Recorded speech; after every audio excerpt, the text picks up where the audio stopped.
तर राम राम मंडळी, तुमच्या भावाच्या व्हिडिओमध्ये एवढे पोरं का जमले ते पाहून घेण्यासाठी शेवटपर्यंत व्हिडिओ पहा.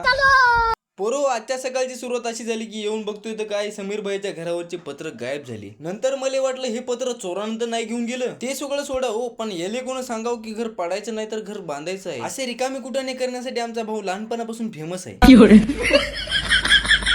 कंचना पिक्चर मधल्या हिरो नोनी याचा हसून झाल्याच्या नंतर मी याला भिवून मारली खाली उडी. आमच्या सगळ्यांच्या कष्टानं आणि मेहनतीने आम्ही टाकले पत्र आणि पत्रावर टाकले ह्या बापून आमच्या पाणी. याले बघून मला एक आठवलं, इसने तो हमारे पत्तर पे पाणी फेर दिया. इंस्टाग्राम मंडळी, तुम्हाला आता मला सांगावं लागतं की ही मंडळी इथं कशामुळे जमली होती. तर विषय असा होता की आमच्या गावचा सप्ताह चालू झालाय आणि या सप्त्यामध्ये श्रीकृष्णाची सगळी भागवतगीता सांगतात. 9 दिवस सतत गावामध्ये कीर्तन, जेवण आणि शेवटच्या दिवशी मस्तपैकी काला असतो. पण आज श्रीकृष्णाचं लग्न आहे. देवाले पण कळाव की मी त्यांच्या लग्नाला आलतो, त्यामुळे मी घेतला माझ्याकडे कॅमेरा वळून. श्रीकृष्णाच्या लग्नात म्हणजे देवाच्या लग्नात रंगलेल्या त्यांच्या भक्तांनी खेळली फुगडी आणि कार्यक्रमाला छान अशी शोभा आली. तर नक्की सांगा व्लॉग कसा वाटला. जय श्रीकृष्ण.